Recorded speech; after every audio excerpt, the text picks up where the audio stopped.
بسم اللہ الرحمن الرحیم۔ میرے چینل پر خوش آمدید۔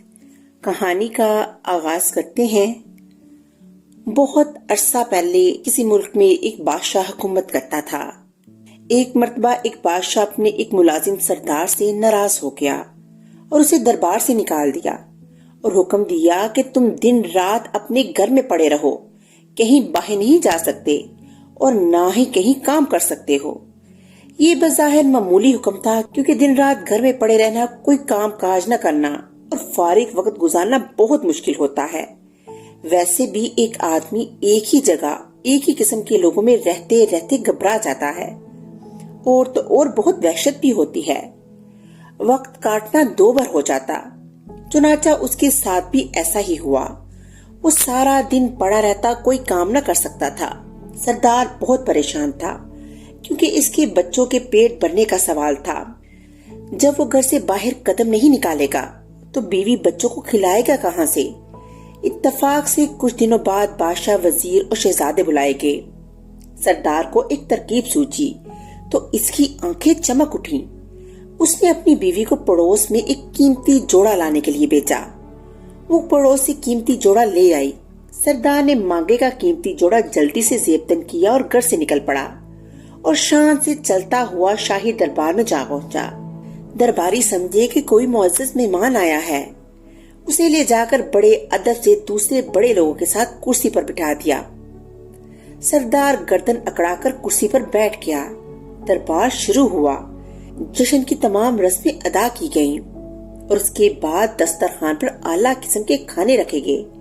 سردار نے بھی ہاتھ بڑھا کر خوب ڈٹ کر کھانا کھایا اور پھر نظر چرا کر بڑی چالاکی سے سونے کی ایک رکابی اپنے لباس میں چھپا لی اور دربار ختم ہوتے ہی وہاں سے 9-11 ہو گیا اور گھر آ کر بڑے مزے سے سارا واقعہ اپنی بیوی کو سنایا۔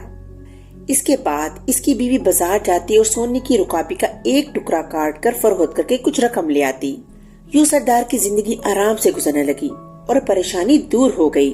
ادھر دربار کے ملازموں نے دیکھا کہ سونے کی ایک رکابی کم نکلی ہے تو بیچارے بہت گھبرائے اور رکابی ڈھونڈنے کے لیے ادھر ادھر دوڑنے لگے۔ بادشاہ نے ان کی حالت دیکھ کر کہا کہ تم سب کیوں پریشان ہو؟ مجھے معلوم ہے کہ سونے کی رکابی غائب ہو گئی ہے اور اب وہ تمہیں نہیں ملے گی۔ مجھے یہ بھی معلوم ہے کہ وہ رکابی کس نے چرائی ہے۔ اگلے سال پھر جشن ہوا اور دربار مہمانوں سے بھر گیا۔ جشن کے اختتام پر مہمانوں کو کھانا دیا گیا۔ سردار اس موقع پر بھی موجود تھا۔ کھانا کھانے کے بعد اس نے نظر بچا کر بڑے اطمینان سے ایک سونے کی رکابی پھر چرا لی اور اپنے لباس میں چھپا لی۔ دربار ختم ہوا تو مہمان جانے لگے تو سردار بھی محل کے دروازے سے باہر نکلنے لگا کہ اچانک بادشاہ سامنے آ گیا۔ بادشاہ کو دیکھ کر وہ بہت سٹپٹایا اور گھبرا کر ادھر ادھر دیکھنے لگا۔ بادشاہ نے ہاتھ بڑھا کر اس کا ہاتھ پکڑا اور کہا کہ پچھلے سال کی رکابی ختم ہو گئی، جو پھر ایک اور رکابی لے جانا چاہتے ہو؟ یہ سنتے ہی سردار کے ہوش اڑ گئے اور خوف کے مارے کانپنے لگا۔ آخرکار بادشاہ کے قدموں پر گر پڑا اور کہنے لگا، حضور کے حکم کی تعمیل میں مجھے میرے گھر میں بند کر دیا گیا تھا۔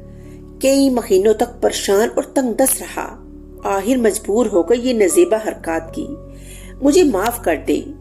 بادشاہ کچھ دیر سوچتا رہا اور پھر کہنے لگا، اچھا، ہم نے تمہیں معاف کیا اور تمہاری ملازمت بھی بحال کر دی۔